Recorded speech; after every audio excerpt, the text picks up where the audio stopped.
Thank you so much for having me here tonight and for being here.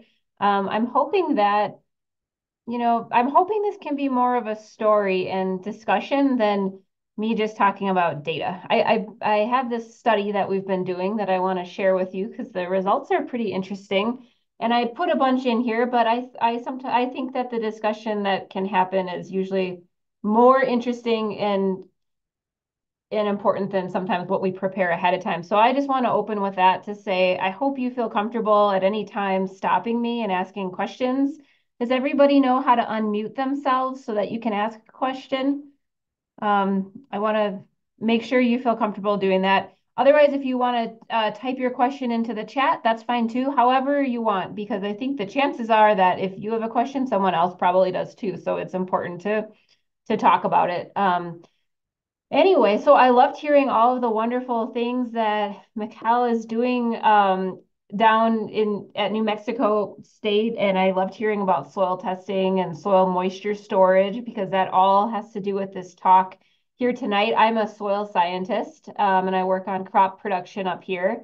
I'm up in northern Utah.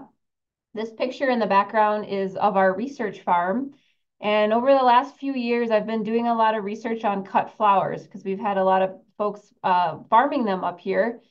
And so you'll hear some information about cut flowers, but I want to think of a cut flower as a plant. It doesn't really matter what crop we're testing. We're trying to test wool as a mulch in the garden and understand how plants behave. So whether that's a cut flower or a tomato or a chili or anything else, um, the point is that it's a plant. And you can see that we've actually got hoop houses in the background too. So we do a lot of work on season extension with hoop houses as well. But I won't talk about that too much tonight. So tonight we're gonna focus on mulching the garden with wool, why you might want to do that, why you might not want to, and just some of the things that we're finding as we test raw wool as a mulch on top of the soil. So before I go ahead and get started anymore, I was just curious, are any of you here wool producers? Does anyone have extra wool laying around or know somebody who does? Does anyone here garden? Interest. I like all the handwriting from Miguel. Okay. I was kind of curious, what do you like to grow? And feel free to stay off Oh, mute if you want. no, you're fine. For first year, I'm growing jalapenos Mm, and melons. yes. We normally just grow just corn. Just corn. This year is a little bit different, so I'm kind of having like a little trial run with my jalapenos. Oh, I love it. At work at Utah State, I grow a lot of flowers, but my passion is growing food. So at home, some flowers have crept in, but I try to grow a lot of fruits and vegetables myself. And I did bring some wool home to test it on my food crops. So anyway, all right. So this is just a little bit about the topics today. We've done introductions now a little bit, but I also want to just thank the people who helped me out with this research a lot. This is one of our cut flowers, by the way, that looks kind of like a thistle. It's a very low water using cut flower that is in our trial. But I just thought I would talk about why in the world we're using wool as a mulch. And so I just want to give some background on this project and show how the crop responds. Again, we studied cut flowers, but it really doesn't matter what the crop is. It's just these flowers are really different in the way they grow. And so it gives us a better picture of how different types of crops would respond. These just happen to be flowers. And this is really hot off the press. So this study isn't even done yet. We ran it for its first year last year. And so that's what I'm going to mostly show results for. And we're running it again as we speak. We just did a big harvest today. And so I don't have a lot to share from this year. I'll mostly share what happened last year, and then maybe we'll meet again in the future and I can tell you what happened. We're going to continue this study for another 2 years after this. So it's a work in progress and it's hot off the press. This idea that we're using wool for mulch. I think I'm going to skip this slide, but it's just the reason why I'm studying cut flowers. This is the number of farms in the state of Utah every year. It's growing really rapidly as a crop up here. because it's very high value, but they're difficult to grow. And so my job is to develop production recommendations by doing all of these cut flower trials. So it's growing really fast. I'm going to talk about cut flowers, but it doesn't really matter. These are all the people behind the work who help me out. I've got students I work with up here in my lab. They do so much of the field work, monitoring the conditions out there when we apply the wool. We need to learn everything about it, how the plants are growing, how the soil is doing. And so these four really help me with those measurements. And then I also have three farmers who work with me too. And so I just want to acknowledge them and thank them because they're not here today, but they deserve a lot of credit. Okay, so last thing about me up here, my job is a small farm specialist. So my job is just to help improve crop production and sustainability and also help farms stay viable, be able to make money. And that's another reason for these cut flowers is they can make a lot of money. So that's why we started studying them. Down here on the bottom left is a picture of the wool study. And this really started a couple of years ago. We have a sheep specialist up here named Chad, and he brought it to my attention. You all know far more about livestock than I do. That a lot of ranchers who have sheep no longer have a market for their wool. They're not able to sell all their wool, and they're landfilling it or just sitting on it. And so he asked, "Is there any way you could use wool with cut flowers?" And I started thinking about it, and we love this idea as a raw wool mulch, just putting that wool on the ground. And I'll give some reasons here in the next few slides, um, just on what it might be able to do for the soil and for our crops. But here's a picture early in the season of getting everything set up. This is about our lab and all the things we do. More than just the wool study, that we also look at season extension with those hoop houses. We look at resources, soil, nutrients, water, ways to save those things and prepare for drought. But today I'll just talk about this wool study and how we were able to really reduce the amount of water we put on the crop because the wool helped keep it in the soil. It helped the soil store more water. Okay, so Chad brought it to my attention that there's extra wool out there. Is there any way we can use it? And when I started thinking about it as a mulch, the first thing I wanted to do is compare it to what's already out there. What are people using for mulch as is? And one type of mulch to use is plastic. This is popular on a lot of small farms using plastic. And here's some pictures of plastic in trials of that we've ran in the past. You can see it here.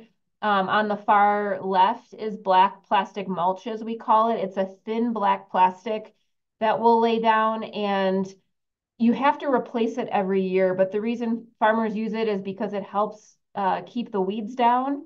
And it also helps us get really early spring production because that black color helps the soil heat up. And another type of plastic is called woven plastic, and it's in these other two pictures. You can maybe see it better on the right. And the woven plastic usually lasts for a few years, so that's not one you have to replace every year. It also helps warm up the soil. The nights get cold out here, and so some of these plastic mulches keep that heat in the soil in the beginning parts of the year, and that really helps plants because they'll get stressed out if their roots are cold too. So it's like putting a little coat on them for the beginning of the season. But by the summer, it's really too hot for a lot of crops. So some crops will fill out and cover the mulch, their canopies will develop, and others just get roasted. So plastic is got some benefits, but it's also has some problems. It's expensive, especially if you're replacing it every year. It can get too hot in the summer. And then farmers are just wanting to use less plastic too. So they're wondering, is there anything else that we could use to not use as much plastic that will still perform well and not cost too much more? Other options for mulch, I've got some pictures here, maybe putting wood chips down or bark. That's what the pictures are here. I personally at home, I like to scrounge whatever I can find to keep that soil surface covered. I like to say, I don't want to see a naked soil. I like to keep it covered because that protects it from the conditions. It protects it from wind that can erode the soil. Those monsoon rains that we get can really destroy the top part of the soil. And so having something on top of the soil helps, not to mention that it can help keep the soil a little bit cooler in the summertime. And then these type of sources, hay, straw, bedding, leaves, wood chips, it'll break down and it'll add to the soil over time. And so these are some more options that people could potentially turn to. Issues with these options are that they can bring in weed seeds. They can also break down quickly. They can take nutrients out of the soil. So it could, some of the mulch can compete with crops, which is not desirable. And there's an expense to these too. Can't always get these things for free. And there might not be any to add to the soil as well. So again, there's a lot of options for keeping the soil covered, but we're always looking for new ways to do things better. And so that brought us to wool and this question, and this is why I got excited when Chad talked to me about wool, and I know nothing about livestock. I started thinking about how is the wool going to behave on the soil. I love that it's a natural product. I love that it's a local product. I know our farmers want to support each other. And if we could use raw wool, there could be a farm to farm connection potentially. And if there's not a market for it anyway, the price might be lower. That this would be a possible thing for farmers to buy from one another. So it would help have less plastic. It can break down. I like to think about what it's going to add to the soil, and I don't know nearly enough about wool as I want to know. So I'm hoping to do a lot of testing in the next few years, but I do know it has a lot of nitrogen in it, and nitrogen is the number one plant nutrient. It's plants need 14 mineral nutrients actually to grow. All plants need those. And if even one nutrient is deficient, that plant can't grow to its full potential. That crop can't grow to its full potential. And nitrogen is the number one. It needs more nitrogen than anything else. And nitrogen is also the nutrient that we have the most difficulty keeping in the soil. It doesn't want to stay in place. It's a very naughty nutrient because it wants to go everywhere except for stay in the root zone where we want it. And so I love this idea that, wow, wool is 10% nitrogen. That's considered really high for a natural product. And so if the wool breaks down, that's actually excellent because it could potentially add that nitrogen, be a fertilizer source for some of our crops. And if there's manure on this raw wool, even better, I think. There's even more nutrients in it then. So that was really exciting to me. I had no idea how fast it was going to break down in our sun. You know, we have pretty intense sunlight here in the mountains. And so we were trying to kind of guess how much to put down. We ended up putting it down pretty thick. And I was impressed at how well the wool stayed in place and stuck around. And this is a picture of it being pretty freshly applied here, where you can see all the different fibers. Another thing I was thinking about is if wool is on the surface of the soil, that's like putting a jacket on the soil. It's going to help insulate the soil. So it'll help keep the soil cooler by keeping the sun from baking the soil. It'll help keep that soil surface protected, like I talked about a little bit before. It'll help protect it when the wind comes, or if we happen to get a heavy rain come through. It's going to protect that soil surface. You can't quite tell in this picture, but the soil that's not covered in wool mulch, that soil surface is really smooth. It's been absolutely battered by the elements, whereas the soil that's underneath the wool has been protected and it can have a lot of great formation. So I was excited about that. Protecting the soil, keeping it cooler in the summertime. That can help with some of our crops so that their roots don't get too hot. If a crop's roots get really hot, it can be more difficult for that plant to drink water. Um, but at the same time, it's not plastic because with plastic, if we get rain, it just runs right off. It can't necessarily go through that plastic. But with wool, rain can go through the wool mulch. So I liked that idea. And then also by having something on the surface of the soil, once we have water in the soil, it's going to reduce the amount of evaporation. So what it'll do is help our soil be an amazing bank that it is. It's a bank because it stores water and nutrients. And if we cover the surface of that soil, we'll lose less water to the air. It'll keep it in there for the plants. And so maybe we could even save water by having this on the surface. Those are all the things that I got really excited about and knew nothing about, but that's why I wanted to test some wool as a mulch. Um, but there's a lot of questions, a lot of uncertainty. It's not all a perfect picture because pricing, how is it going to compare to what farmers are already using? Is it going to cost a lot more than plastic? Because sometimes the bottom line, it's money, right?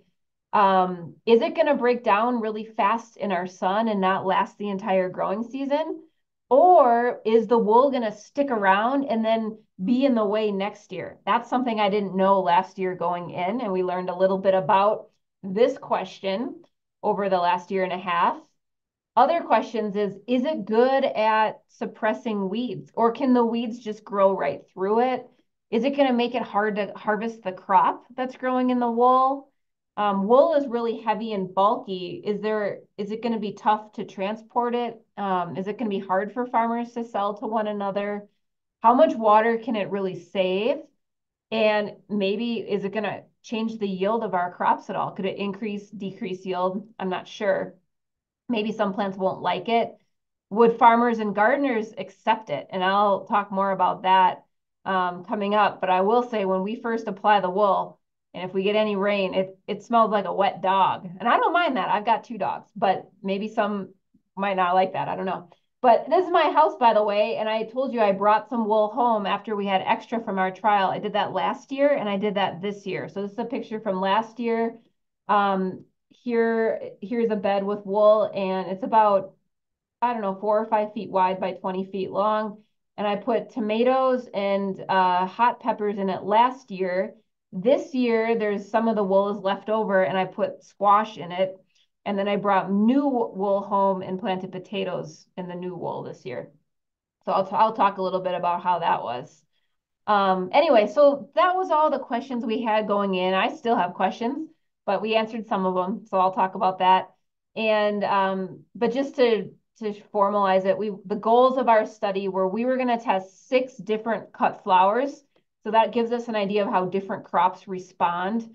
It also helps me develop recommendations for 6 new flowers for our flower farmers. And these are ones that florists who buy the local flowers said that we need more of, give or take. And they were also flowers that might use less water. So they're flowers that we could potentially plant in a drought because they're not going to take up as much water as other flower crops. And then so we plant the 6 different types of flowers. And then I wanted, my team is comparing the yield in bare soil versus wool mulch. We also threw some in a couple high tunnels or hoop houses. That's what you see here on the bottom picture. Hoop houses have been our best way to increase yield. And usually we use hoop houses to get our crops to bloom or produce vegetables and fruits earlier by using a tunnel. And by doing that, we can sometimes save water. So I wanted to see our gold standard is a hoop house. Not everybody has room or can buy a hoop house. So are there things we can do in the field to make the field more productive and save resources? So we looked at field with bare soil, field with wool, and then in the hoop houses.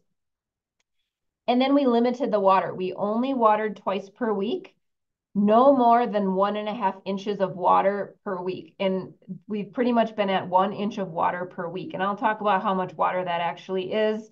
It's very little. It's half of the water that's needed by our #1 flower crop. It's half the amount of water that alfalfa needs too. So it's cutting that. And then we measured how much water was in the soil, what the soil's temperature was, and we compared that with our yield. Okay, and then like I said, I also brought some wool home and I tried it with some food crops. So here's some pictures from last year when we were I think some of these are from this year too, when we were installing the wool. And so you can see that there's 4 big beds. Each of these beds is 4 feet wide. We've got our plastic in between the beds. That's our pathway so we can harvest. But the beds are 4 feet wide. And I want to say, I'm trying to remember, I think they're 83 feet long. So they're pretty big beds. And then we alternated wool and bare soil so that we could compare those conditions right next to each other. And then we planted the 6 crops. They all have different growth rates. They bloom at different times. Some are really productive, some are less productive, and some have more low water tolerance and some need more water. So again, it doesn't matter that they're cut flowers. They're just crops that act really differently to help us understand how plants respond to wool. Um, Here's a picture of the flowers just to show something pretty that we looked at. Um, Cosmos and Status, they're very, very pretty flowers. And one of them smells quite nice as well. So just to, oops, excuse me, just to show that. So here's more of our story of putting the wool down up here. You can see us applying it. Now, like I said, I didn't know how fast the wool was going to break down on top of the soil. With our really intense sunlight, our soil is hungry for nutrients. So I didn't know if it was going to break down really fast. But we put a layer that was about 4 inches thick. So it was really a pretty thick layer of mulch. Um, I don't think we need to put that much down. If you just expect it to last for a season, you probably could put half of this down and that would be fine. But it came out to about 10 pounds of wool per 16 square feet. So a 4 by 4 foot space, 10 pounds of wool we put down. We didn't want to go any thicker because the plants, when they're young, really struggle. They have to try to get out of the wool, and any thicker than 4 inches was a problem. I think some plants would have liked it only 2 inches thick. And I was also worried, we're right here at the against a canyon, and we get really strong wind. So I didn't know if it was going to blow away like plastic mulch wants to blow away. So in our first year, I don't know if you can see it in the far right picture, but there's netting on top of the wool. We basically took deer fence netting or bird netting and put it on top of the wool to secure it so it wouldn't blow away. That was a terrible idea. There was no issue with it blowing away, and it made it really hard to plant and harvest our crops. So we did not do that this year. But again, we were just taking a lot of precautions, having never worked with it before. So netting is not needed. It's stuck to the soil pretty well. Okay. So more of what we did here on the far left is a picture of what the wool looked like at the beginning of this year in the spring. So the wool was applied in May 2023, and then here's a picture of it in April of this year. And you can see that it's still very present. It's broken down some. I would say it's probably a half to an inch thick on the surface. And on our farm, we use a tractor to till. It's such a big space. And it was easy for us just to rake it off and get rid of it. Actually, a farmer came and wanted it. And so she's using it on her farm this year. But it was pretty easy to remove. I was not sure if it would be a problem with our tractor and if it would bind up in the tiller, but it wasn't a problem. So that was really, really great. That was a relief that it didn't cause problems this year. One of the things I want to look at starting next year is what we can expect from it in year two. So instead of looking at it as something you add every year, can we grow it or can we apply it and expect a couple years out of it? How do the plants respond with second year wool versus fresh every year? And this is a picture of our greenhouse at Utah State. We grew all of the plants that we put out, and I should have looked up how many. It was thousands of plants that my students took care of and started, and then we planted in the fields. And so here's a little glimpse of that early in the season, and then you can see the wool was applied again. No netting this year. That's what the picture on the far right is. But one special thing I want to mention is that before we put the new wool down, we went ahead and soil sampled. I soil sample every spring in my trials. At home, I don't soil sample every single year. I do check in every few years, but at work, I do soil sample every year so I can report anything that changes to you all. And so we had soil sampled last year, last spring, and then we sampled again this spring to understand, did that wool change the soil at all that it was sitting on top of? So I wanted to talk to you about those soil results in a little bit. And then, like I mentioned, I brought some home and I put it in at home. So these first three pictures are my garden with tomatoes and chilies. This was early in the year. It turned out to be a really great habitat. So I have some friendly snakes at home that hang out and help me out with grasshoppers and everything else. So they really like the snakes like the wool and we're hanging out in it.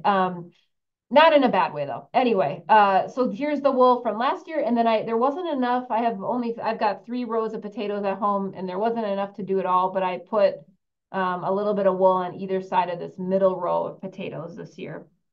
And so these are the different crops then that I've trialed. Oh, and then I've got squash growing where the tomatoes and peppers were last year. All right. Ooh, keep double clicking. All right, then we cared for the crops. So here's some pictures of the crops growing in the mulch. You can see that they got out of the mulch just fine.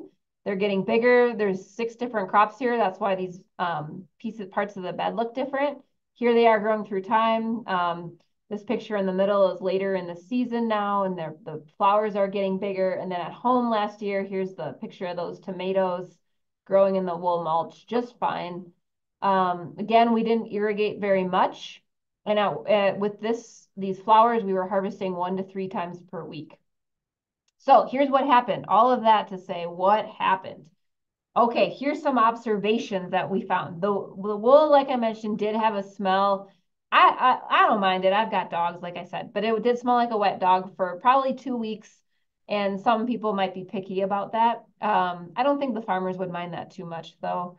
It can be hard on plants that grow really slowly. And so in the beginning of the year, when you have a really short plant, it it's hard for it to not get stuck in some of the wool. So it could be beneficial to put the wool on a little bit later once the plant is a bit bigger, or to maybe clear it away from the space where the plant is growing until it gets a little bit bigger. If you're growing anything from seed or from tubers that get put in the soil, it's hard to then cover that with mulch because that plant has to get out of there. So again, you'd want to clear away the space a little bit for those types of crops to come through. But if you're planting into the wool, you have a plant you started, that seems to be just fine. Tomatoes are great because they're pretty tall enough going in, and same with some of our cut flowers that were taller going in. But the short ones, the really small things, can struggle at first in the wool. And let's see here. These nasty pictures on the right we put out traps for earwigs in particular and slugs. And so we had heard there's a lot of people say that wool will repel slugs and snails. And we still had problems with those creatures. So not everything is promised, right? Later in the season, we found that the wool, it stayed in place well. It didn't get burned out by the sun too quickly. So we could probably use less in the future. We could probably go with 2 or 3 inches and be just fine so that wool could cover more ground instead of piling it so thick. That would help reduce costs too if we're trying to compare the cost of wool to the cost of plastic, which can be cheap when you buy it in bulk, the plastic, if you just use less on the surface, not so thick. It really did help with weeds, especially at home. It's not as bad at home as it is at the farm. I don't know if you all have bindweed down there.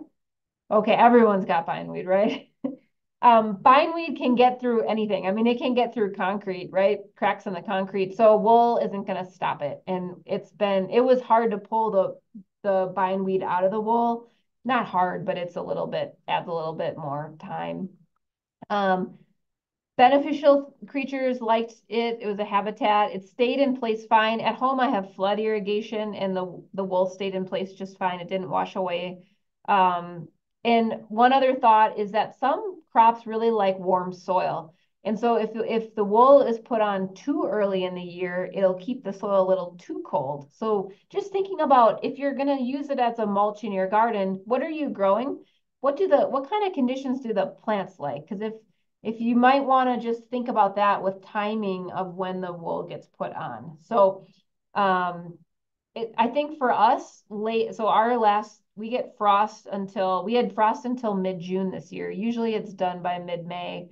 And we put the wool in probably the 3rd week of May, and that worked out just fine for us. But I probably wouldn't do it any sooner if I was growing things like tomatoes and peppers, things that like it a little bit warmer. Okay. So I want to show you some graphs. This maybe this doesn't resonate so much, but I wanted to just show you how the plants responded. And all of the graphs look the same. It's just there's going to be 6, one for every crop, to show you how they acted. And so this graph here is looking at how many stems we harvested from a plant to get an idea of how productive that plant was from June 1st until the middle of October. And so the brown line is what we harvested from our hoop house or our high tunnel, and the blue lines are what we harvested in the field. The dash line means the plant was growing with the wool mulch, and the solid line means that it was growing in the field with bare soil, no mulch. And so this first one is a flower called Cosmos. It's a really productive flower. As you can see, our best yield here it was about 120 stems per plant. Each plant produced 120 flowers, is what that says, when it was planted in the field with wool. That's pretty amazing. I don't know I have no other cut flower that produces that many flowers. Um, and it's amazing that if you look here, the field that just had bare soil, it probably produced 75 flowers per plant. So we went from 75 to 120 flowers per plant by having that wool. And I'm going to talk about why that was in a little bit.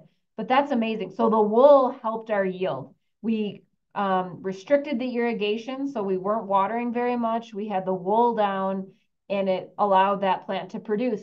And the craziest thing is that the field produced more flowers than the tunnel. And that is very rare for crops, but it's what happened in every single one of these. They liked the field better, especially with the wool mulch. Um, Here's our next flower. It's called straw flower. Some of this just doesn't matter, and that's okay. I just want to show you these lines. High tunnel, worst performer. Bare soil in the field, moderate. Soil with wool mulch, far better. And so this plant is more normal. It produced around 20 stems per plant as opposed to over 100. 20 stems per plant with wool mulch as opposed to say around 10 in the other systems. So again, the wool helped this crop too. They look very different.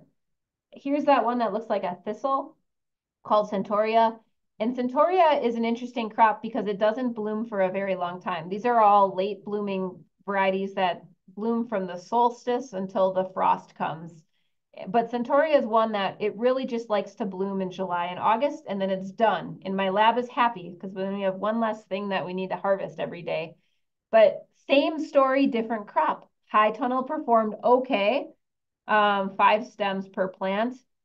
Just growing it it liked the field better. These flowers can all really take the heat. They like the full sun is why that they're performing better in the field. But when we have that wool, we're getting an even better yield, even with cutting back on the water.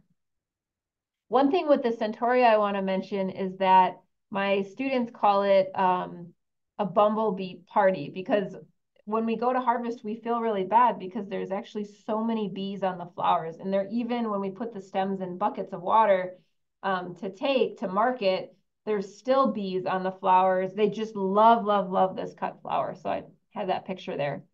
Here's our 3 other flowers and the same story. The wool wins again. High tunnel, field with bare soil, field with wool mulch. This one's called I don't have a picture of it. Sorry. Excuse me. Dianthus. It's a cute little flower. It has a really nice smell to it. It's very popular this year. And again, it just performed a lot better by having wool. Status. Now this one, there were fewer differences. It did perform better in the wool, but it's so it just doesn't care where it grows. It just can grow anywhere, I think is what happened with Status. And this one called Gomphrena, it kind of looks like a clover. It's more similar to the other 4 flowers in that they didn't like the high tunnel as much. They really liked being in the field with the wool on top. Okay, so I want to talk about why that is. Why did every crop except for status doesn't care, but all of the other 5, why did they all do better in the wool than without wool? And so I brought up how the wool can insulate the soil. I want to talk a little bit about soil temperature, and then I want to mostly talk about soil water. Okay, I know I'm going really fast and talking about a lot of things, but overall, the main story is that wool has a lot of potential in the garden because I think it can help the crops be more productive. And I want to just talk about why that is now and talk about what happens in the soil. Um, this picture is not so great, but this is looking at what the temperature of the soil is 3 inches deep, 3 inches below the surface. And these lines look really close together and they don't look like much is happening. And that's because I'm just showing you the monthly average temperature. So it's all the temperatures we recorded averaged across each month from July until December. The dashed line is the temperature of the soil that is bare soil, and the solid line is the temperature of the soil under mulch. And so you can see in July and August that the soil temperature is 5 degrees cooler by being under wool than by being bare. And that's the average temperature. So that's actually a pretty big deal. And then over in September, they actually switch in that in the summertime, there's all the sun pounding down on the soil and the wool is helping to insulate the soil and keep it cooler. But then as our temperatures drop outside, the wool actually helps keep that heat in the soil. The soil's not losing heat so much. But again, this is just looking at the monthly temperature. I want to show you the hourly temperature, and it's going to be wild on the next slide. It's going to be a lot to look at. So to make it a little more clear, sorry, the blue line here is soil temperature with mulch, and the dashed line is soil temperature with no mulch, just bare soil. And here we're looking at it from July 5th until the end of November. And it's hourly temperature. So when the soil is bare, the temperature goes up and down at 10 to 20 degrees every day. That temperature is changing. And you can imagine for a crop, that's a lot to keep up with. That's a lot of change for our crop. So here in the heat of the summer, it's going up and down with day and night when the soil is bare. Mostly between 60 and 80. 80 is kind of a magic number in that a lot of crops don't like their soil warmer than 80. They'll tolerate it, but they prefer it to be a little bit cooler than 80 degrees. But when there's mulch on top of it, when there's that wool, it's insulating and protecting the soil. And so this blue line that goes up and down, you can see it goes up and down much, much less, right, than the bare soil. It's going up and down by, I don't know, maybe 3 degrees or so here through summer. And it's also not, so it's not getting as hot and it's not getting as cold at night. And it's keeping it right at a nice 75 degrees, which is darn near perfect for these crops. Their roots are happy. Their roots can take up water at these temperatures just fine. And I just thought it'd be interesting to keep showing the soil temperature. For us, our frost came in October, wiped out our crops, so those were done. But you can see that as the seasons change and it gets colder outside, now that wool is actually protecting the soil and it's keeping the heat in the soil. So before it was keeping the soil cooler, and then when it goes into fall, it's keeping it warmer. So that's just something to kind of think about for later crops too. Maybe some freeze tolerant crops like greens and so forth. Maybe they could benefit from some of this wool. So just to point a few things out, the bare soil was over 10 degrees hotter during the day than when it had wool mulch. And it was also at least 4 degrees cooler at night, every night. So it's really going up and down a lot. That's a lot of fluctuation and change for a crop. So the wool helps us just keep more even soil temperatures. Now let's talk about soil moisture. And I know we're running a little late, so I have one more big slide and then I'll show you our soil test results. And that's about all. So here we are looking at this is a fancy term, volumetric water content, but all it means is how much water is in the soil. If whatever I'm standing on, how much of that is actually water in the soil, and we talk about it as a percent. The higher the number, the more water there is in the soil. So mulch is the solid line. The dashed line means it was a bare soil. And what we can, and this is just the average amount of water in the soil from July through December. And you can see that there's over 5% more moisture in the soil with wool than when it's bare. 5% might seem small, but that's a really big number to the soil.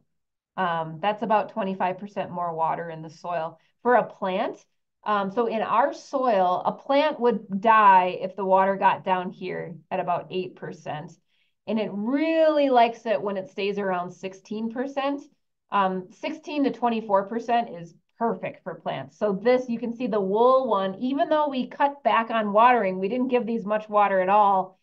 It was right in the sweet spot, right where the crop wanted it to be. So that's looking at the average amount of water in the soil. I'm going to show you what happened hourly in a little bit, and it's going to be a wild graph again.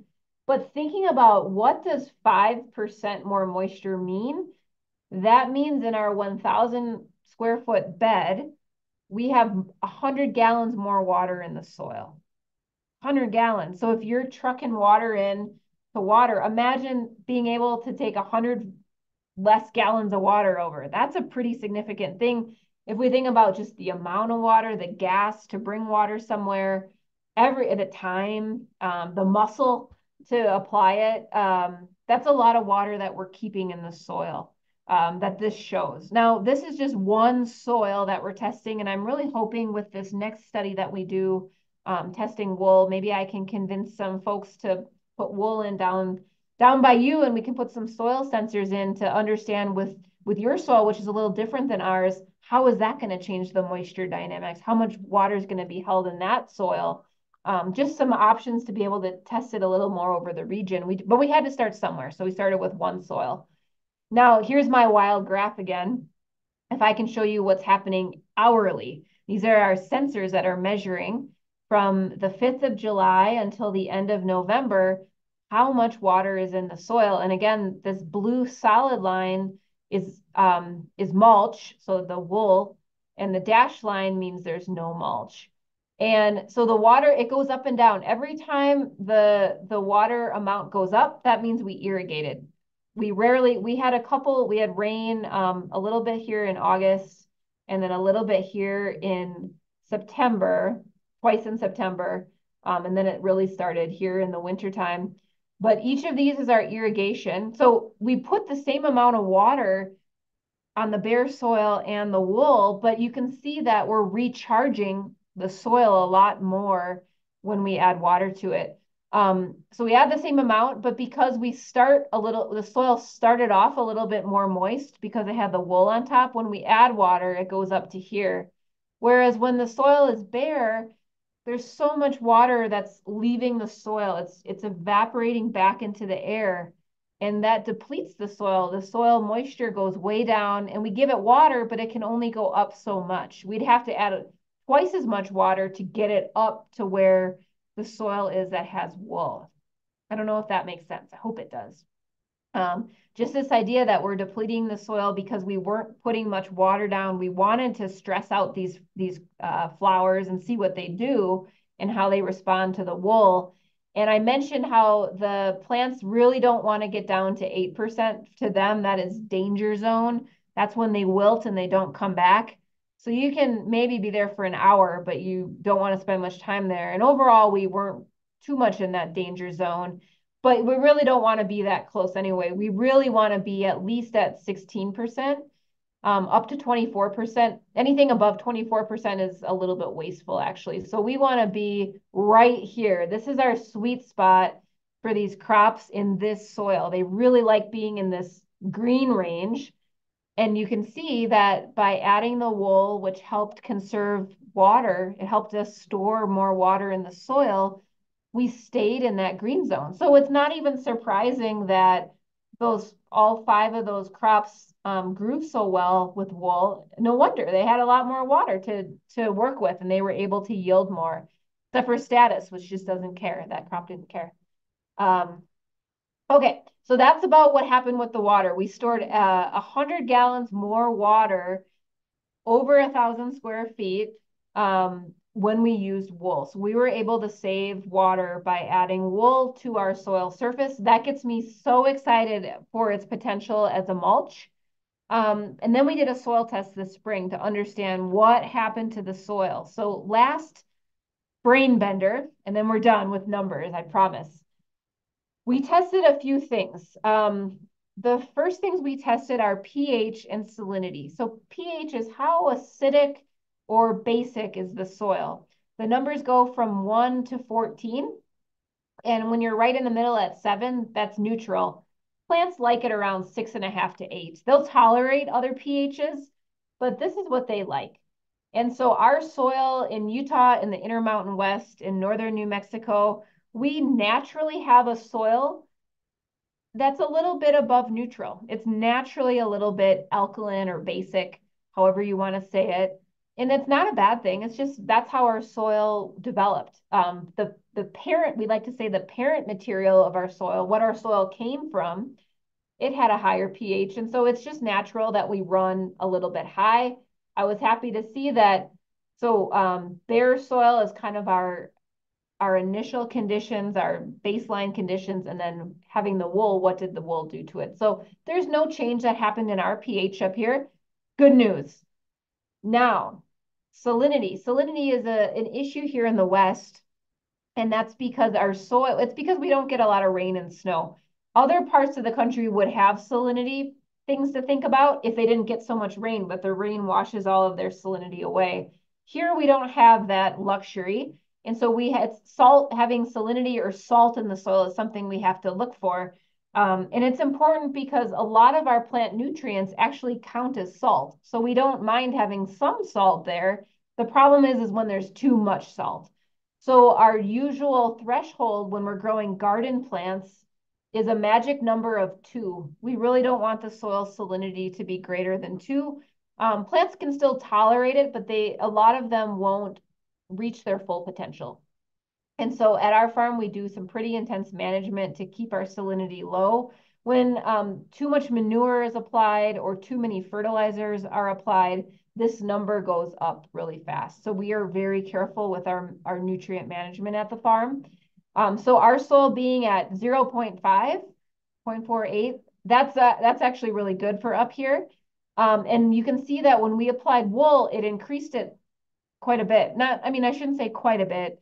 Um, that's not it's not going to kill the soil, but you can see we increased it by about 50%. So this is something that I want to keep an eye on, that if someone's putting wool in their garden every single year, is that going to keep increasing the salinity? I'm not sure. So again, it's not a story of everything is perfect. There's always trade-offs, right, with everything we do. And this is one that I want to watch. And that's why I colored it in yellow. It's a yield sign that I got to keep an eye on that. Now, I also brought in, these are our top 3 plant nutrients. I talked to you a little bit about nitrogen being the #1 plant nutrient that I'm really excited about. But phosphorus and potassium are 2 other very important nutrients. And so what I have here is the optimal level. This is what we're looking for in the soil. That's how plants grow their best. And then this is what our conditions were. So in the bare soil, we had a number of 24 for phosphorus. So it's right in the middle of the range, sweet spot. I'm really surprised that our phosphorus went down after wool. And what I think happened is that our plants were so productive that they took up more phosphorus and drew that level down because we had such a greater yield from the wool. That's what I think happened. On the potassium side of things, our magic numbers are we want to be between 126 and 300. That just helps the plants grow the best. Our baseline condition, bare soil, it's right in that range, maybe a little low. And here you can see that wool added potassium to our soil. So that's our #3 plant nutrient. My understanding is that there are a lot of minerals in wool, and potassium is one of them. So it's not surprising that the plants maybe use more potassium, but it also was replaced by the wool. But here's the best part of my story, and that is nitrogen. #1 plant nutrient, and it's the naughty nutrient because it doesn't want to stay in place. It wants to go everywhere except for the root zone. And so our soil test would say we want to be above 25 for optimal production. And it's really tough for me to get our soil. Now this is after the end of the season and everything, but it's been really hard for me to get this number even close to 10 up here. It's just so hard to manage the nitrogen. I have never, and I've been running studies only for 6 years up here, but doing a lot of soil testing, hundreds of soil tests. I've never had a jump of 10 points in our soil. So what this tells me is that the wool is supplying nitrogen to the soil and it's in a form that's stable. It's better behaved than our typical nitrogen. It's not going everywhere. It's actually able to stay put a little bit. So I truly can't wait to understand what our soil nitrogen levels are going to be after a second year of wool. I'm also excited to see what happened with the salinity. But this is a huge, I've never been able to do this with even concentrated fertilizers. So I'm nerding out. I'm very excited here. So that's what happened to the soil. The wool is adding nutrients to the soil overall. It's also adding some salt, and I got to keep an eye on that. So something to think about. A little bit about this year. I was hoping I could share some results from this year with you, but we had a really late start to our season. Like I said, we had frost in way into June this year, which really delayed our plants. One thing that happened is we planted everything out and then we had frost come through, and I thought that the wool was going to help protect the plants. We put this fabric over everything to help frost fabric to help reduce the frost injury. And this is called Cosmos. It's that really productive cut flower. It actually survived in the bare soil better than it did in the wool. And so what happened is that the root was really well protected with the wool, but the top part got singed by the frost because the wool actually kept the heat of the soil in. It wasn't able to release it and protect the crop. So we did have a little bit of loss that way from an early planting. But we started harvesting 5 weeks ago. And so this is a picture of some of the flowers that are so pretty. And it'll be really cool to see how everything turns out. Anyway, to summarize, because I know I'm keeping you a little long here, we don't have any recommendations yet. I can't formally say go for it on the wool. I really want to have a second year of results, but it's looking really good. Like I said, all of our crops performed better or definitely not worse with wool, and we were able to hold a lot more water in the soil. We could cut back on water in general, and then there was plenty in the soil when we had wool on top. It also helped keep those temperatures cooler in the soil. So there's a lot of writing here, but I think the take home message is more water in the soil. Plus you get that nitrogen from the wool. So I just want to thank everybody who helped me and thank you most of all for listening and being here for all this time that I yapped on and on. Thank you so much for your patience and for listening.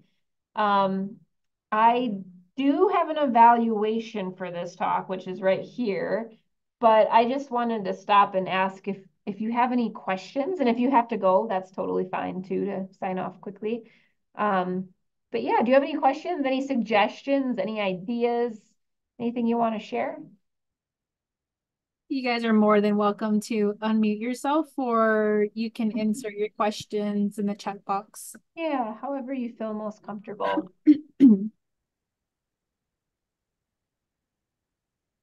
Okay. Well, I while have we're a question.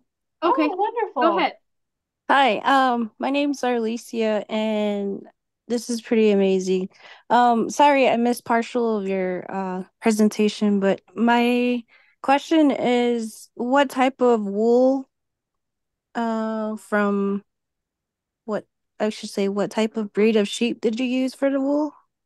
Ah, okay. So my understanding, and Mikhail, maybe you can help me with this, but Chad is the one who supplied it. He called it Right. whiteface, and it was the entire, it wasn't from a certain part on the animal. I can find that out on what, I should know what kind of sheep it was, but he just called it whiteface wool. So the ones with the white base and the white.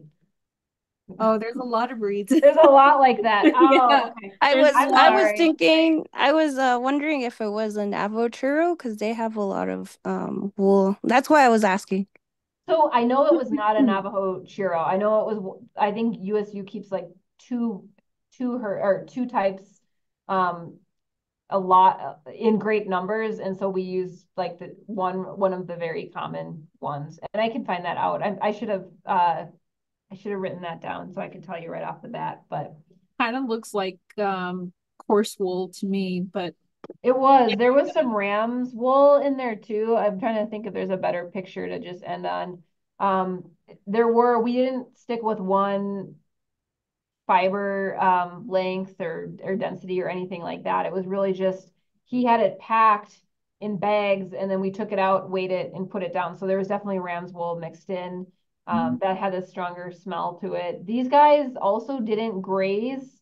They're more on the USU farms than they are out grazing on BLM land. And so I think it'd be real, I would love to do this study and have more cooperators so that we could look at Navajo Churro wool. We could look at different types of wool and look at different soil types. And bring in wool that has been grazing, because I think one issue that could also come up is the potential for weed seeds that we're introducing into the garden that are just stuck in the wool anyway. And I don't know if that would be such an issue, because a lot of folks are using straw too, which has a lot of weed seeds. I don't know if that would be such an issue that it would be worth trying to do some kind of processing to get rid of that before it gets put down. But our goal going in was just to have it be as raw as possible and unprocessed, so that'd be easier to share farm to farm. I was gonna Thanks for ask your, what's that?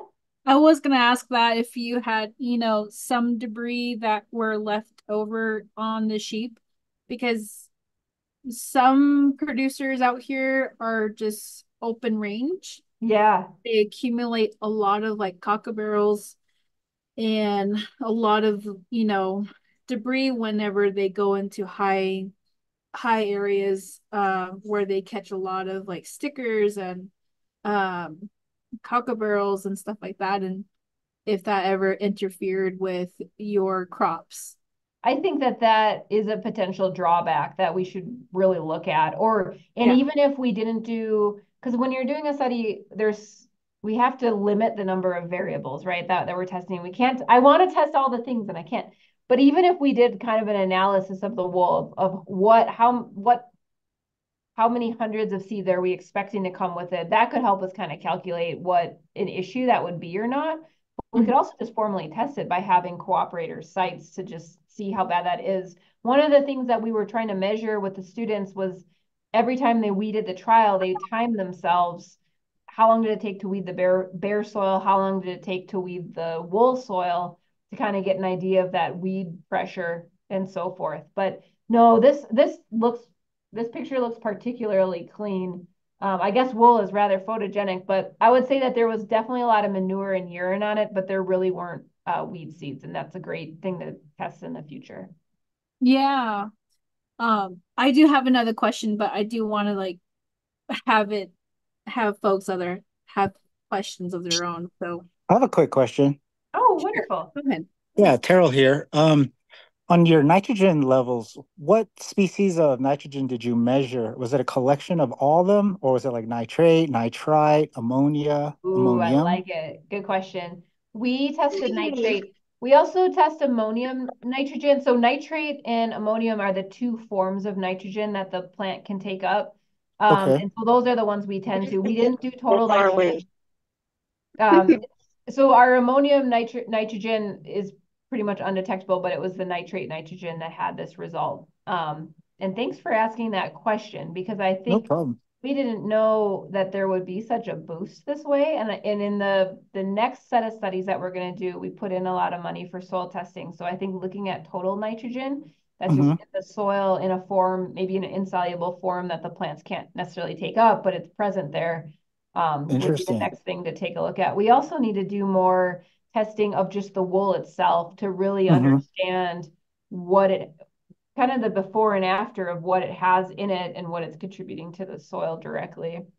Oh, would you maybe attribute some of that nitrate production to the microorganisms in the soil? You did mention that the temperature did rise and there is an increase, or there's water, it's supplement when water Yeah. supplement, ions are free.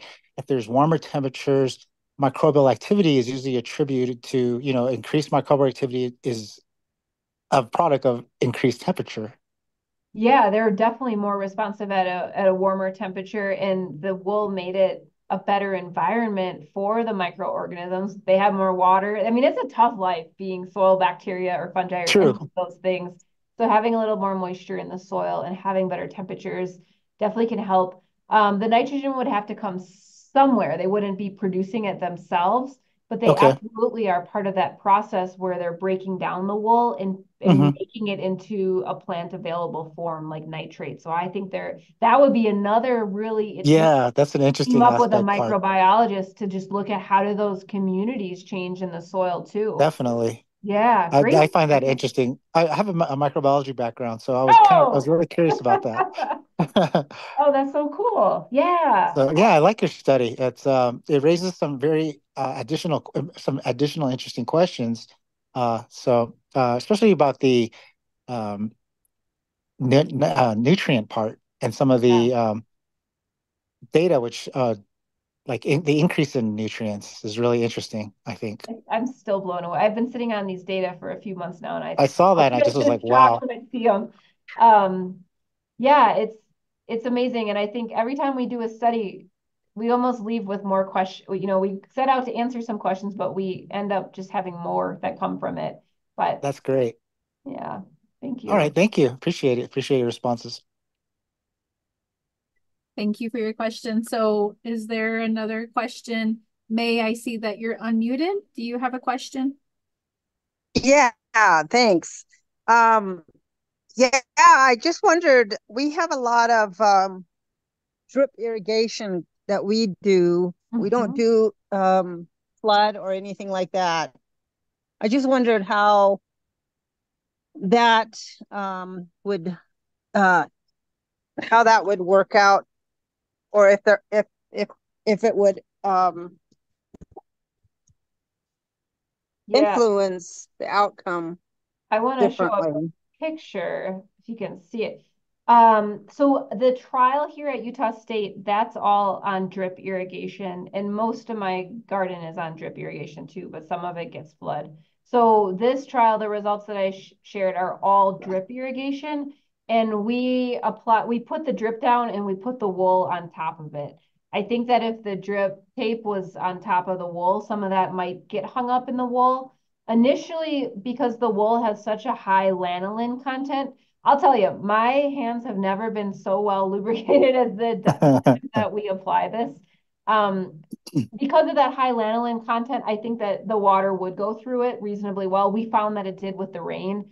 But we did put the drip down first, the wool on top of that, just so that the water wasn't getting wasted inside the wool and that it was getting directly applied to the soil. So it works great with the drip tape. I included that bit about flood irrigation because I was curious if it was going to get dislodged because the one garden can get some flood at home, but most of this was all with drip, and it worked out quite well.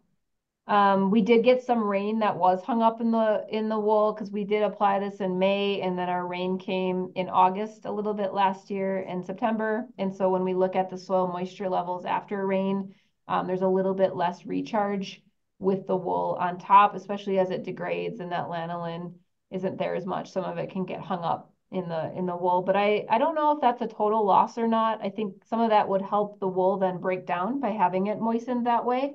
And it really helped it marry to the soil surface as well.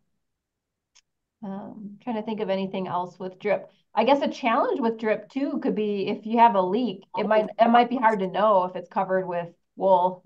Um, Harder to see some of those challenges and trace back a water issue. But that was one area where we didn't have too much trouble. It was harder to harvest the crop. So some of our cut flowers we have to harvest all the way down to the base of the stem, where the plant meets the soil. And so trying to get in there in the wool and cut was a little bit cumbersome, but overall, that part wasn't too bad either. Just that netting was trouble. Has anyone used wool as a mulch, or do you have any family who used it in the past? Is this I've never considered it. This is the first time I've oh, heard of it, so I was blown okay. back. Oh.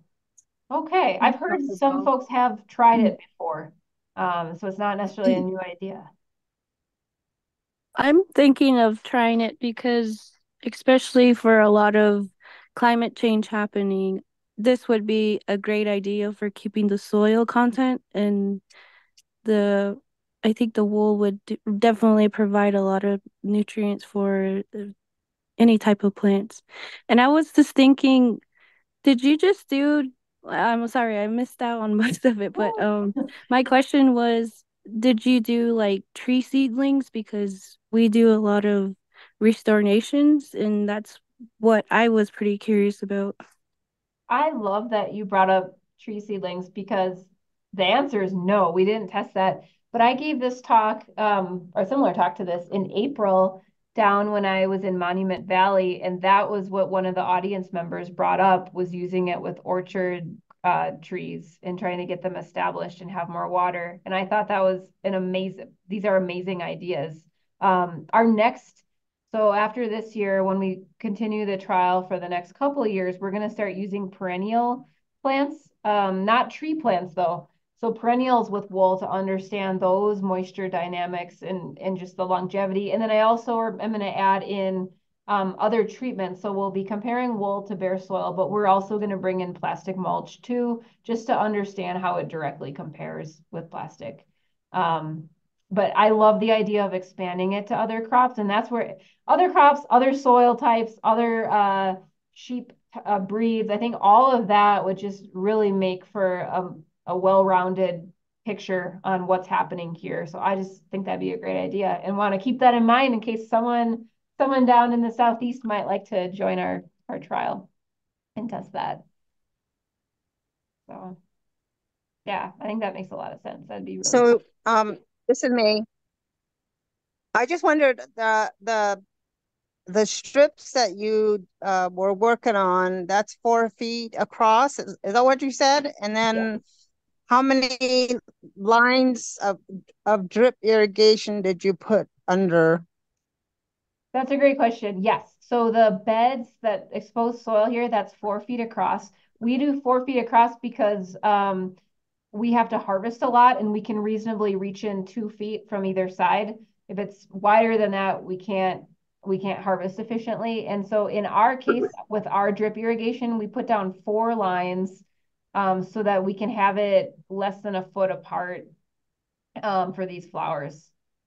So at home, I space it out quite a bit more, and there's a little bit more room in between. But for these, it's worked out well. I think it's about every 8 inches or so that we have it. Part of it also has to do with the recommended spacing for a crop. So if a crop is recommended to be 6 inches apart, or 12 inches apart, or 8 inches apart, that also will be how we determine the number of drip lines, because we want to have a drip line with each row based on the type of drip tape that we're using. There's a little bit of play, there's different setups on different farms, and this has just been the sweet spot for us to put 4 in this case. We try to pack in the plots with plants as much as possible to see what our maximum yield is per square foot, not so that they're overcrowded, but just trying to get those recommendations in on the planting density, and then the drip kind of follows that. So we usually start our rows of plants 6 inches in from the edge. Any closer to the edge and it's a little bit too much of an edge effect. And so that's usually then, if our first row of plants in the bed is 6 inches in, that's usually where we'll put the first line of drip. And then we kind of run it from there. Nice. Thank you. Yeah, thanks for your question. Oh, it looks like there's some questions in the chat. Oh, that's you. That's Oh, me. trying it with garlic. May, I love it. Garlic is one of my absolute favorite crops to grow.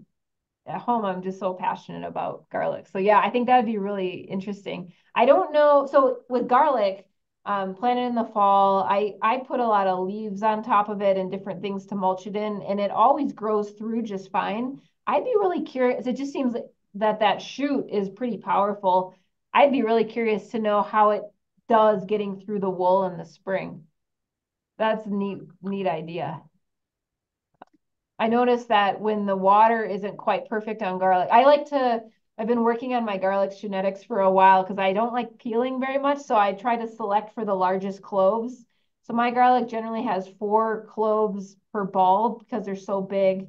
But if I don't get the water quite right and it's a little bit under, that clove size shrinks. And so I think it'd be really neat to use wool with garlic to just see if it can help keep that soil moisture a little bit more consistent.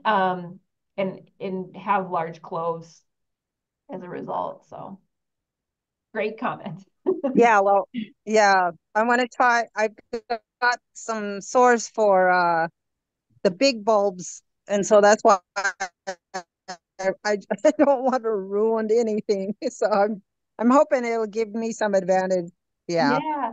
Well, one thing I found too is that if you have varieties that have large cloves and then it's a year where there's not quite perfect conditions, but you save some anyway and plant them the following year, that memory is still there. And so you can still get big cloves the following year, even if they weren't as big the one because of different conditions. So yeah, I think that's cool. Oh, Cecilia, you said I did mine. Oh, you did the poll. Thank you for that. I appreciate that. All right. Well, gosh, you all stayed late too. I really appreciate all the time together. Is there anything else? Any other questions? Well, I Oh. believe So will that, you come back? yeah, anytime.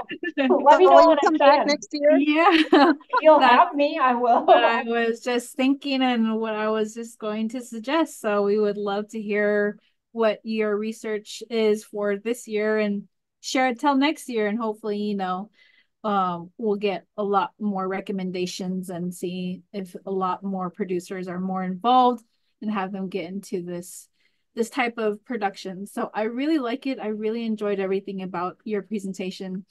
I obviously did not practice it, but this one's pretty new to me. Probably not new to everyone. Some folks might have heard of it and have incorporated it into their crops. So for me, I love this. This is very interesting. I really love it. So I would love to have you come back next year.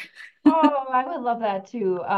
Yeah, let's plan on it then. If you want to hear more about this story, then I'd like to be able to share about that. And I will come back and know the breed of sheep that we have wool from. I texted Chad, I haven't heard from him, understandably, but I'll find the answer to that and I'll get it to Mikkel so that she can share the answer to that question. And then the slides for this presentation are posted too. So if you wanted the notes at Yeah. all, anything like that.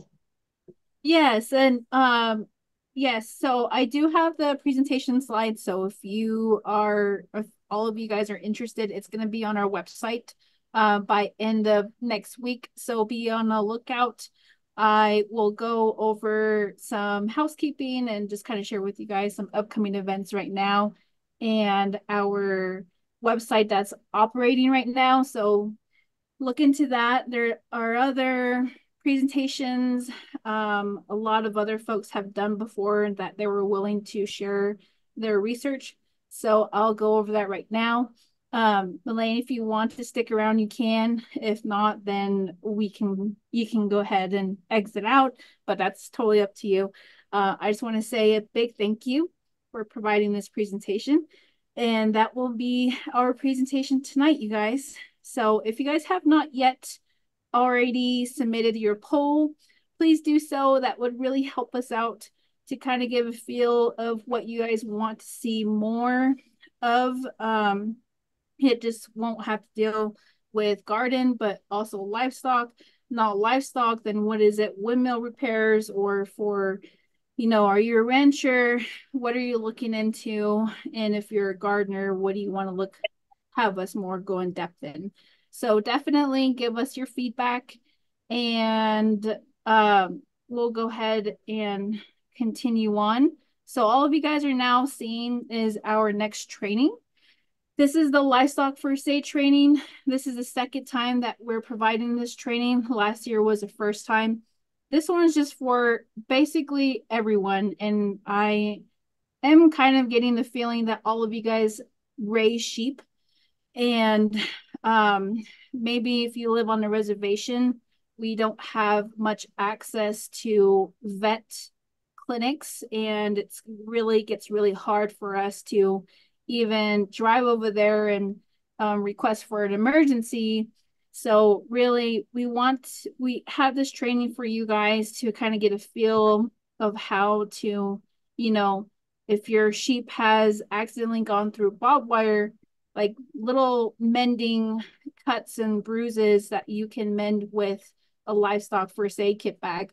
And these kit bags have gauzes, it has needles, it has syringes, it has all the everything that you can imagine for an emergency kit bag. So definitely we are having a livestock extension, veterinarian extension agent coming from the main campus who's done this for us last year and had done an amazing job.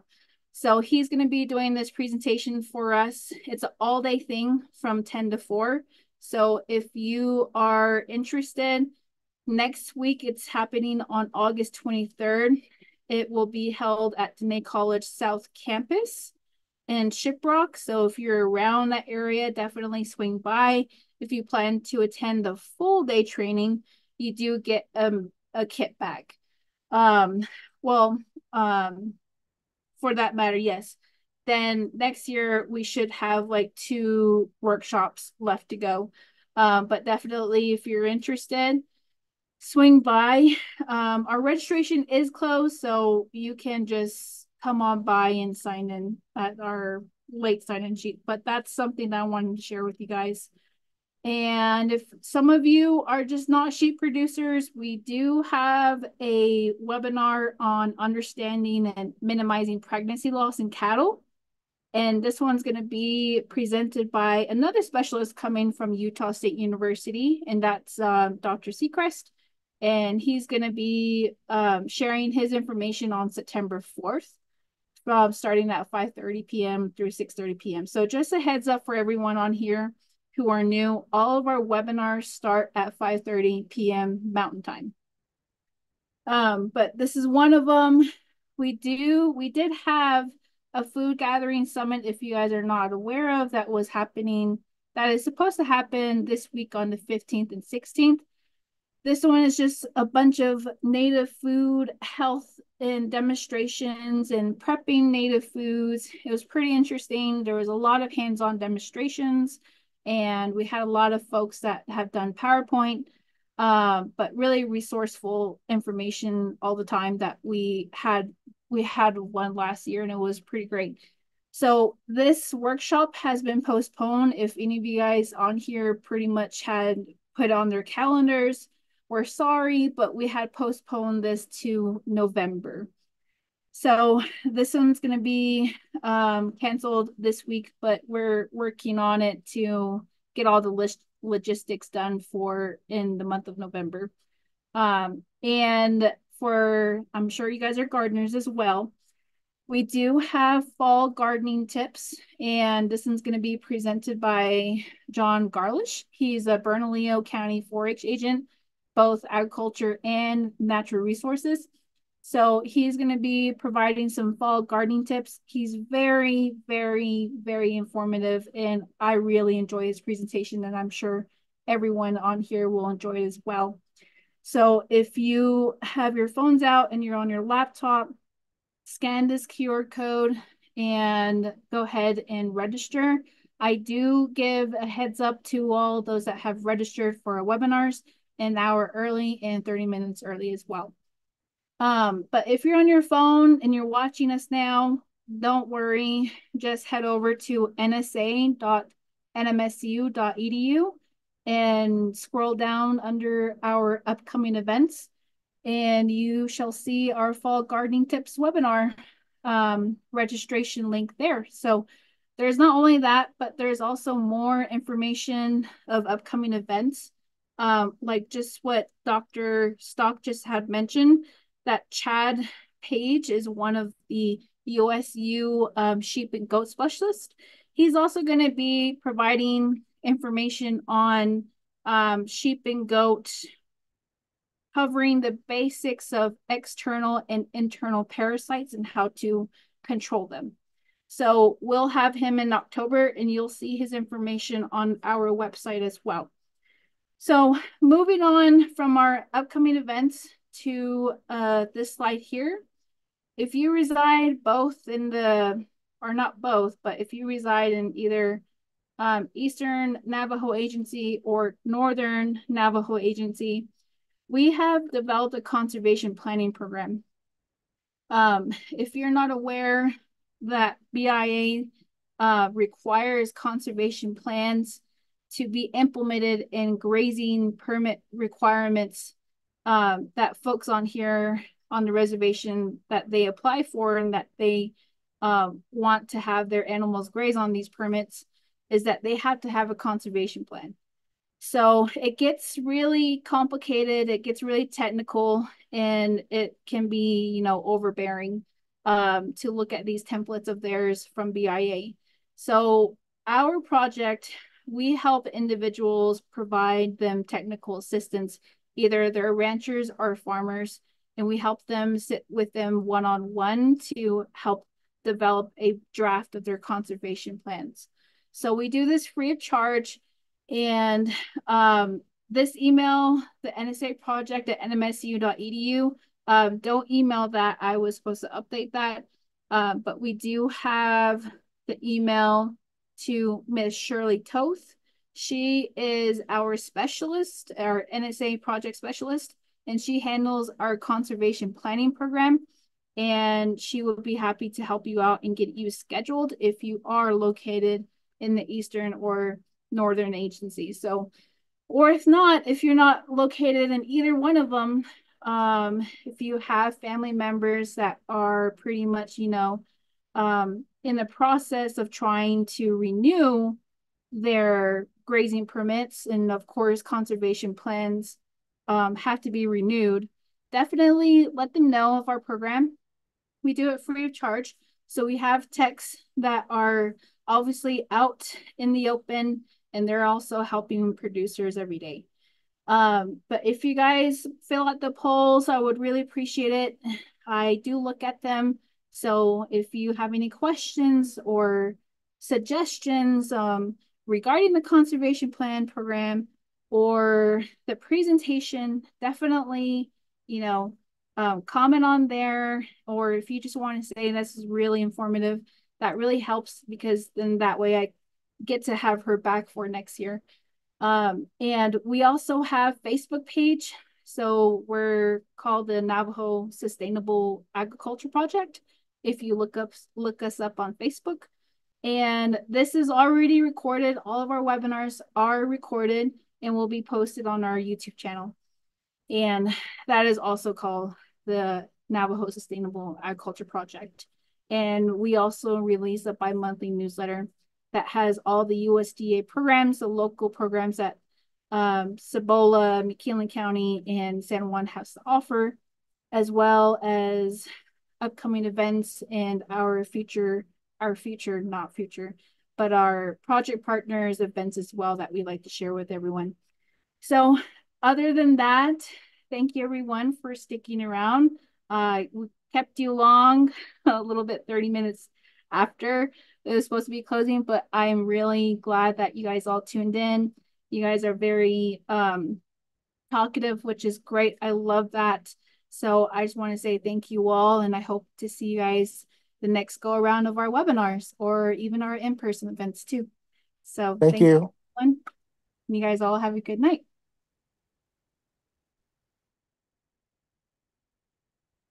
We are called the Navajo Sustainable Agriculture Project.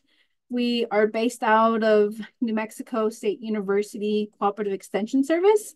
And we deliver a lot of these educational platforms through workshops and webinars. And we do a lot of collaboration with one of our main project partners is Dene College Land Grant Office, and COPE, which stands for Community Outreach and Patient Empowerment. We also work well with several of our BIA participants from Eastern and Navajo Northern agencies, as well as our main platform, our Navajo Nation Department of Agriculture, NNDA department, I should say. Our project is funded by the USDA Outreach and Assistance for Native Farmers and Ranchers and Veteran Farmers and Ranchers program. So kind of the three main goals that we have on here, and I'll go through them pretty quickly. So one of them is basically helping producers improve the operations, both profitability and sustainability, by helping them be educated and have knowledge in either, if they're livestock producers, we want to help them know what updates may have lied in, I don't know, the New Mexico Livestock Board, what kind of updates that they have for ranchers and farmers, and tribal ranchers residing in New Mexico, as well as what type of vaccines are available these days, what type of vaccines are not available over the counter, and what needs to be prescriptioned, so forth, and what type of vaccines do I need for my sheep and flock health. So more on that realm for livestock producers, and for crop producers is how can I test my own soil? What type of areas can I look into for water storage capacity? And what type of, fall gardening tips that I can get from you all that I want to implement during my fall gardening. So definitely we do aim for 2 webinars per month, and we do try to aim for 2 workshops, in-person workshops per month as well. Secondly, we do have increased our producers' knowledge in the USDA programs and services and those of other resource providers. So what I meant by this is we help producers come together, and we give, the USDA, that's NRCS, that's Farm Service Agency, Rural Development and Risk Management agencies here locally, to kind of give everyone, the local producers, what they can apply through these USDA programs. What a lot of people do look for is the disaster assistance programs. So we do give the San Juan County, McKinley, and Cibola County the platform to share with their local producers what they can apply for. And lastly is increase our local production and consumption of fresh fruits and vegetables and healthy foods by Navajo families and individuals. We do have a gardening project right now, is helping some schools develop their own hoop houses.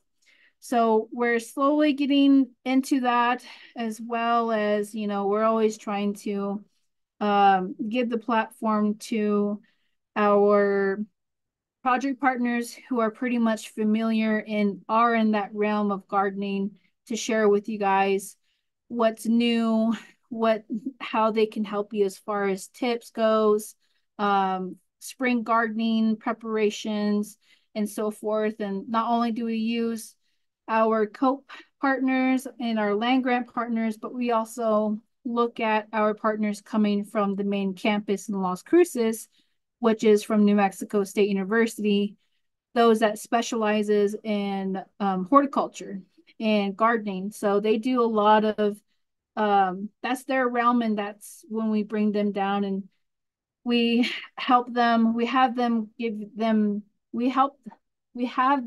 come down here to provide you guys information, is what I should say.